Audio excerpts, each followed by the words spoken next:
Hello examiner family. So ഇപ്പോൾ നല്ലൊരു proud മൊമെൻറ്റിലാണ് ഞാനിവിടെ ഇരിക്കുന്നത്. നമ്മുടെ +1 അഗ്നി ബാച്ചിൽ പഠിച്ച് അത്രയും ഹാർഡ് വർക്ക് ചെയ്ത് പഠിച്ച് 518 മാർക്ക്, നമ്മുടെ +1-ൽ 520-ൽ 518 മാർക്ക് സ്കോർ ചെയ്തിട്ടുള്ള കായംകുളത്ത് നിന്ന് വന്ന കായംകുളത്തിൻ്റെ അഭിമാന താരമായിട്ട് വന്നിരിക്കുകയാണ് നമ്മുടെ സേറ. അപ്പോൾ സേറയ്ക്ക് ഇത്രയും മാർക്ക് കിട്ടാനുള്ള രഹസ്യമൊക്കെ നിങ്ങൾക്ക് അറിയാൻ താല്പര്യം ഉണ്ടായിരിക്കും. അപ്പോൾ നമുക്ക് ചോദിച്ചറിയാം.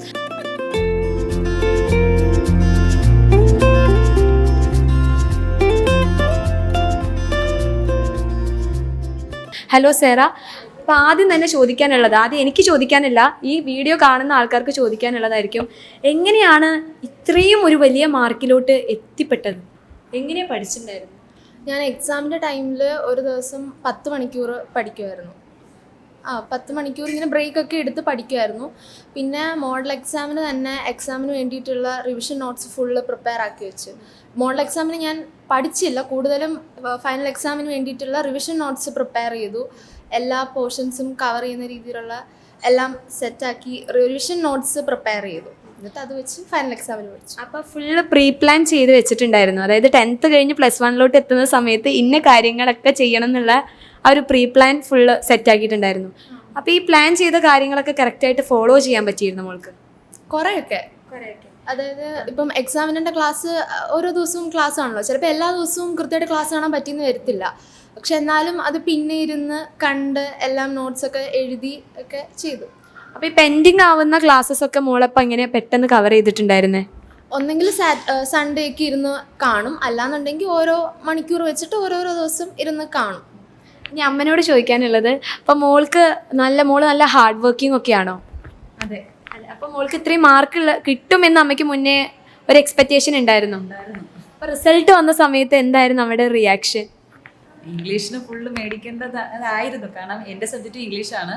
അപ്പോൾ ഞാനായിരുന്നു ആ സമയത്ത് ഗ്രാമറും കാര്യങ്ങളൊക്കെ പഠിച്ചു. അപ്പോൾ പുള്ളിക്കാരത്തി എക്സാം കഴിഞ്ഞിട്ട് വന്നപ്പോഴേ എന്നോട് പറഞ്ഞു ഒന്ന് തെറ്റിച്ചു എന്ന്. അപ്പോൾ അപ്പോഴേ നമ്മുടെ മനസ്സിലുണ്ട് ഒരു മാർക്ക് പോയി കിട്ടി. അപ്പോൾ നമുക്കറിയാമായിരുന്നു ഫുള്ള് കിട്ടില്ല, എങ്കിലും ആ ഒരു റേഞ്ചിലേക്ക് വരുമെന്ന് അറിയാമായിരുന്നു. നമ്മുടെ ഇംഗ്ലീഷ് സബ്ജക്റ്റ് എന്ന് പറഞ്ഞു കഴിഞ്ഞാൽ നമ്മുടെ ലാംഗ്വേജ് ആണല്ലോ, നമ്മുടെ സയൻസിന് പോലെയല്ലോ. ഒരു മാർക്ക് എപ്പോഴും കുട്ടികൾക്ക് പോകാറുണ്ട്. ഇപ്പോൾ ഇവിടെ വന്നിട്ടുള്ള കുട്ടികളായി കഴിഞ്ഞാലും 520-ൽ കുറച്ച് മാർക്ക് പോയിട്ടുണ്ടെങ്കിൽ അത് ഇംഗ്ലീഷാണ്.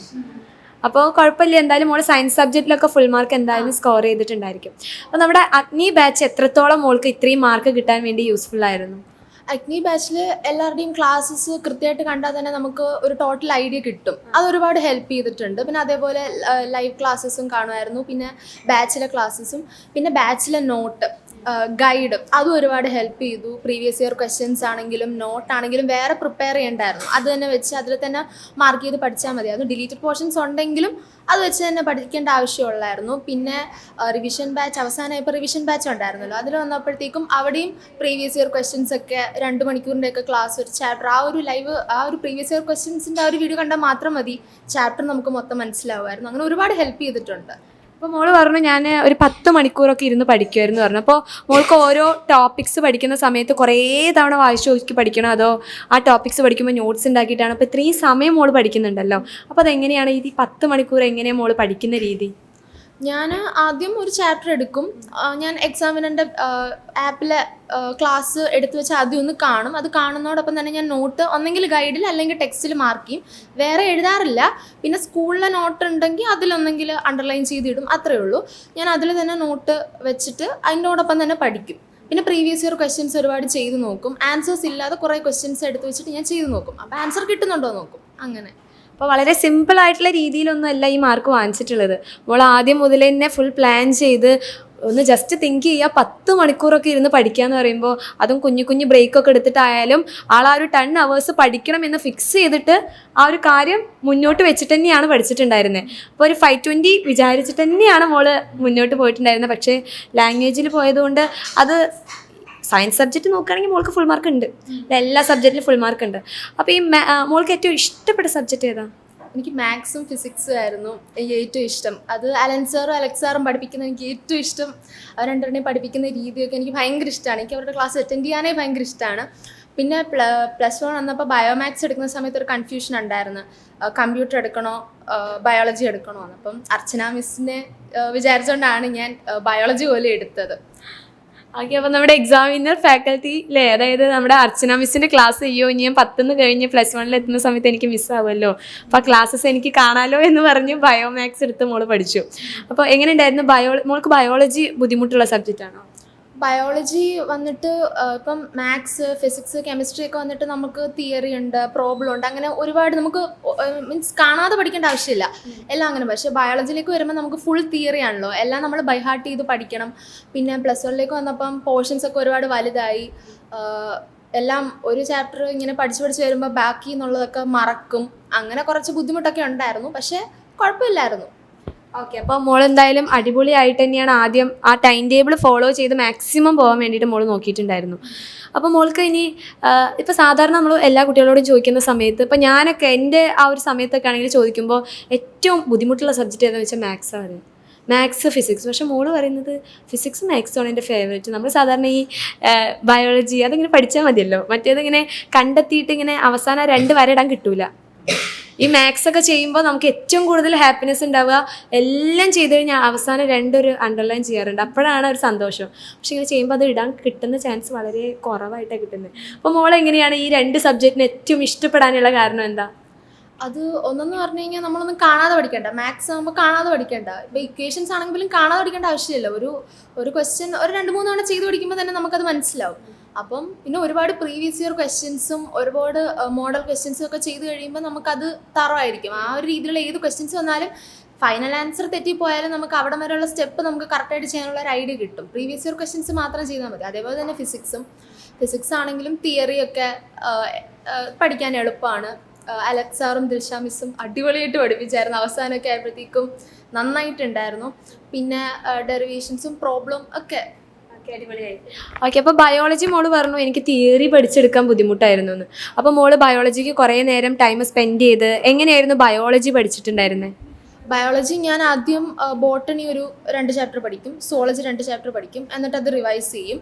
അങ്ങനെയൊക്കെയായിരുന്നു പഠിച്ചു പോയത്. കാരണം നമ്മൾ ഇപ്പോൾ ഒരുപാടുള്ളത് കൊണ്ട് നമ്മൾ അവസാനമൊക്കെ വരുമ്പോഴത്തേക്കും മറന്നു പോകുമായിരുന്നു. അപ്പോൾ അങ്ങനെ അങ്ങോട്ടും ഇങ്ങോട്ടൊക്കെ മിക്സാക്കിയാണ് പഠിച്ചത്. പിന്നെ കുറേ കോഡൊക്കെ വെച്ച് ഒക്കെ പഠിച്ചു. അപ്പോൾ മോള് പറഞ്ഞു ഒത്തിരി പഠിക്കാൻ, നമ്മുടെ ടെക്സ്റ്റ് ബുക്ക് തന്നെ നല്ല കട്ടിയുള്ള ടെക്സ്റ്റ് ബുക്ക്, അപ്പോൾ അതിൽ ഒത്തിരി പഠിക്കാനുള്ള കാര്യങ്ങളുണ്ട്. അപ്പോൾ മോള് പറഞ്ഞു ഇങ്ങനെ മറന്നു പോകുന്നു. അപ്പോൾ മറവിക്ക് വേണ്ടി മോൾ എന്ത് ഗുളിക കഴിച്ചിട്ടുണ്ടായിരുന്നു? അതായത് എന്ത് ടിപ്സാണ് ഉദ്ദേശിച്ചത്? മറവിക്ക് വേണ്ടിയിട്ട് പ്രീവിയസ് ഇയർ ക്വസ്റ്റ്യൻസ് ഒരു തവണ ചെയ്യുക, അത് തന്നെ പിന്നെയും ഒരുപാട് ക്വസ്റ്റ്യൻ പേപ്പർ വർക്കൗട്ട് ചെയ്ത് വരുമ്പോഴത്തേക്കും ഒരുപാട് തവണ ക്വസ്റ്റ്യൻസ് റിപ്പീറ്റ് ഒക്കെ ആവുമല്ലോ. അപ്പം നമ്മളത് പിന്നെയും ഇങ്ങനെ ഓർത്തോർത്ത് വരുമ്പം മറക്കാതിരിക്കും. അപ്പോൾ നമ്മുടെ എപ്പോഴും ഒരു സക്സസ്സിൻ്റെ പിറകിൽ വേറെ കൈകൾ എന്ന് പറയുമ്പോൾ നമ്മളെപ്പോഴും നമ്മുടെ പാരൻസിനെ ആലോചിക്കുക. അപ്പോൾ മോൾക്ക് ഇപ്പോൾ 3 മാർക്ക് കിട്ടിയിട്ടുണ്ട്. അപ്പോൾ ഇതിൽ ഫാമിലി എത്രത്തോളം ഇൻക്ലൂഡ് ചെയ്തിട്ടുണ്ട് അല്ലെങ്കിൽ ഇൻവോൾവ് ചെയ്തിട്ടുണ്ട്? ഞാനിങ്ങനെ എപ്പോഴും ഇരുന്ന് പഠിക്കുന്ന സമയത്ത് അച്ഛനും അമ്മയൊക്കെ വന്നിട്ട് പഠിക്കും, പറയും നീ ഒന്ന് വന്ന് ഭക്ഷണം കഴിക്കുക, അല്ലെങ്കിൽ ഒന്ന് എണ്ണീറ്റ് വാന്നൊക്കെ പറയുമായിരുന്നു. എനിക്കൊന്ന് ബയോളജി എക്സാമിൻ്റെ തലേന്നായിരുന്നു. ഞാൻ വെളുപ്പിനെ എണ്ണീറ്റിരുന്നു, തൊട്ട് തലേ ദിവസം വെളുപ്പിനെ എണ്ണീറ്റിരുന്നു. ഞാൻ എണ്ണീറ്റതേ ഇല്ല ഇവിടുന്ന്, ഫുഡ് കഴിക്കാൻ മാത്രം എണ്ണീറ്റ്. വൈകുന്നേരം 5 മണി 6 മണിയൊക്കെ അപ്പം അച്ഛൻ വന്നിട്ട് പറഞ്ഞു നിങ്ങൾ എപ്പോഴും ഇരുന്ന് പഠിച്ചു കഴിഞ്ഞാൽ നിനക്ക് മടുക്കും, നീ എണ്ണീറ്റ് അങ്ങോട്ടും ഇങ്ങോട്ടൊക്കെ നടക്കാൻ പറഞ്ഞു. അത് സപ്പോർട്ടീവായിരുന്നു. അപ്പോൾ മോളിങ്ങനെ ഈ ഒരു എക്സാം ടൈമിൽ ഇത്രയും നേരം ഇരുന്ന് പഠിക്കുന്ന സമയത്ത് ആ ഒരു സമയത്ത് അമ്മയുടെ മനസ്സിലെന്താ വന്നിട്ടുണ്ടായിരുന്നു? പുള്ളിക്കാരത്തി എക്സാം എന്നല്ല, പുള്ളിക്കാരത്തിക്ക് അവളുടെ മാർക്ക് ഒരു വലിയ ഒരു വിഷയമാണ്. പുള്ളിക്കാരത്തിക്ക് ഒരു മാർക്ക് പോലും കുറയാൻ പുള്ളിക്കാരത്തി ആഗ്രഹിക്കുന്നില്ല. അതുകൊണ്ട് തന്നെ ഒത്തിരി ഡെഡിക്കേഷനാണ്. മറ്റുള്ളവർക്ക് കൂടുന്നതല്ല ടെൻഷൻ, പുള്ളിക്കാരത്തിക്ക് ഏറ്റവും ഹയസ്റ്റ് ആയിരിക്കണം സ്കോർ എപ്പോഴും. അപ്പോൾ ഞാൻ എപ്പോഴും പറയും മോൾ അതിനുവേണ്ടി അങ്ങനെ ഇതാകണ്ട, നമുക്ക് കിട്ടുന്നത് മതി. അങ്ങനെ പറ്റത്തില്ല. അത് 10th അങ്ങനെയായിരുന്നു. ഫുൾ A+ കിട്ടിയെന്ന് നമുക്ക് ഉറപ്പായിരുന്നു. പക്ഷേ പുള്ളിക്കാരത്തി ഒത്തിരി ടെൻഷനായിരുന്നു. ഇനി എങ്ങാനും എക്സാമിൻ്റെ തലേന്ന്, അതായത് റിസൾട്ട് വരുന്നതിൻ്റെ തലേന്ന് അമ്മേ ഞാൻ മലയാളത്തിന് അങ്ങനെ തോറ്റു പോകും. ഞാൻ ചോദിച്ചാൽ എന്താ ഇങ്ങനെ ചോദിക്കുന്നത്? എനിക്ക് എന്ന് വെച്ചാൽ പുള്ളിക്കാരത്തേക്ക് മലയാളം ഇത്തിരി പാടാണ്. അതുകൊണ്ടാണ് ഇപ്പം ഹിന്ദി എടുത്തത്. പക്ഷെ 10th വരെ നമുക്ക് മലയാളം എടുത്താലേ പറ്റുള്ളൂ. ഞാൻ അല്ലമ്മേ എനിക്ക് എന്തെങ്കിലും അങ്ങനെ തെറ്റിയിട്ടുണ്ടോ, എനിക്ക് പേടിയാവുന്നുണ്ട്. ഞാൻ പറഞ്ഞു ഒന്നുമില്ല, നീ ധൈര്യമായിട്ടിരിക്കും. റിസൾട്ട് വന്നപ്പോൾ എന്തുവാ ഫുൾ A+ ഉണ്ട്. പക്ഷേ പുള്ളിക്കാർക്ക് ഒത്തിരി ടെൻഷനാണ്. നമ്മൾ ആ ടെൻഷനിൽ നിന്ന് മാറാൻ വേണ്ടിയിട്ട് നമ്മളെപ്പോഴും അവളെ ഇത്തിരി ഒന്ന് പിറകോട്ട് വലിക്കാൻ നോക്കും. പക്ഷെ പുള്ളിക്കാരത്തി ഇങ്ങനെയല്ല, ഫ്രണ്ടിലോട്ട് തന്നെ പോയിക്കൊണ്ടിരിക്കും. അതുപോലെ തന്നെ ഏതെങ്കിലും ഒരു എക്സാമിനറിൻ്റെ ഒരു ലൈവ് മിസ്സായാൽ എന്നോട് പറയും രാവിലെ വിളിച്ചുണർത്തണം. ആ ലൈവ് രാത്രിത്തെ ലൈവ് രാവിലെ അത് റെക്കോർഡായി കിടക്കും, ഞാൻ കണ്ടോളാം അതിന്. അപ്പം എന്നെ എനിക്ക് തോന്നുന്നു 5 മണിയൊക്കെ ആകുമ്പോഴേ എന്നെ പുള്ളിക്കാരത്തെ വിളിച്ചുണർത്തി ആ ലൈവ് കണ്ട് ആ ക്ലാസ് മുഴുവൻ അറ്റൻഡ് ചെയ്തിട്ടേ പിന്നെ ഒരു സമാധാനമുള്ളൂ. അപ്പോൾ ആളൊരു കാര്യം വിചാരിച്ചു കഴിഞ്ഞാൽ നല്ല ഡെഡിക്കേറ്റഡ് ആയിട്ട് ചെയ്യും. അപ്പോൾ എനിക്ക് തോന്നുന്നു അമ്മ കുറച്ചും കൂടി ഫോർവേഡ് തിങ്കിങ്, അതായത് കിട്ടിയില്ലെങ്കിൽ പോട്ടെ നെക്സ്റ്റ് ടൈം നോക്കാം. അപ്പോൾ ഈ ഒരു ക്യാരക്ടർ ആരുടെ അടുത്തുനിന്ന് കിട്ടിയതായിരിക്കാനാ ചാൻസ്? അച്ഛൻ്റെതായിരിക്കും. അച്ഛൻ കുറച്ചും കൂടി ഡെഡിക്കേറ്റഡ് ആയിട്ട് എല്ലാ കാര്യങ്ങളും. ഓക്കെ, അപ്പോൾ മോളിപ്പോൾ കുറേ 10 വന്നിട്ടുള്ള കുറേ കുട്ടികളുണ്ടായിരിക്കും. അപ്പോൾ കുറേ കുട്ടികൾക്ക് എപ്പോഴും നമ്മൾ കുട്ടികൾ ആദ്യം ചോദിക്കുന്ന സയൻസ് ബുദ്ധിമുട്ടാണോ മിസ്സേ, ഞാൻ ഒരു ആവറേജ് സ്റ്റുഡൻ്റ് ആണ്, എനിക്ക് പഠിക്കാൻ പറ്റുമോ? അപ്പോൾ മോൾക്ക് അങ്ങനെയുള്ള കുട്ടികളോട് എന്താ പറയാനുള്ളത്? സയൻസ് നമ്മൾ കുറച്ച് ടൈം സ്പെൻഡ് ചെയ്യണം. ഇപ്പം വേറെ സ്ട്രീമിലും അതേപോലെ സ്പെൻഡ് ചെയ്യണം. പക്ഷേ സയൻസിലും നമ്മൾ കൂടുതൽ ടൈം സ്പെൻഡ് ചെയ്യേണ്ടി വരും. കാരണം ഇപ്പോൾ 10th നിന്ന് വരുമ്പോൾ ഇപ്പോൾ ഫിസിക്സ് എടുക്കുകയാണെങ്കിൽ ഇപ്പോൾ 10th നമ്മൾ പഠിച്ചിട്ടില്ലാത്ത ഒരുപാട് കാര്യങ്ങളോട് പഠിക്കാനുണ്ട്. ഇപ്പോൾ ഒരു എക്സാം എടുക്കുകയാണെങ്കിൽ ഡെറിവേഷൻ ആദ്യമൊക്കെ വരുമ്പം അത് ഭയങ്കര ബുദ്ധിമുട്ടായിരിക്കും. പക്ഷേ പിന്നെ അങ്ങോട്ട് വരുമ്പോൾ അത് മാത്രമേ അറിയുന്നുണ്ടാവുള്ളൂ. അപ്പോൾ അതൊക്കെ നമ്മൾ ഒരുപാട് ടൈം എടുത്ത് നന്നായിട്ട് ബൈ ഹാർട്ട് ചെയ്ത് പഠിക്കണം. എല്ലാ സബ്ജക്റ്റും 10th പഠിച്ചതിൻ്റെ ഡബിൾ ഉണ്ട് ഇവിടെ. അപ്പം നമ്മൾ 10th പഠിച്ച ആ ഒരു അത്രയും സമയം മാത്രം പഠിച്ചാൽ മതി എന്ന് വിചാരിക്കരുത്. അങ്ങനെ വിചാരിച്ചു കഴിഞ്ഞാൽ ഉറപ്പായിട്ട് നമ്മുടെ മാർക്ക് കുറയും. പക്ഷെ നമ്മൾ 10th എടുത്ത എഫേർട്ടിനേക്കാളും കുറച്ചും കൂടെ എഫേർട്ട് നമ്മളിവിടെ എടുക്കണം. അതെടുക്കാൻ ഓക്കെ ആണെന്നുണ്ടെങ്കിൽ ഡെഫിനറ്റ്ലി ആവറേജ് സ്റ്റുഡൻ്റ് ആണെങ്കിലും നല്ല മാർക്ക് കിട്ടും.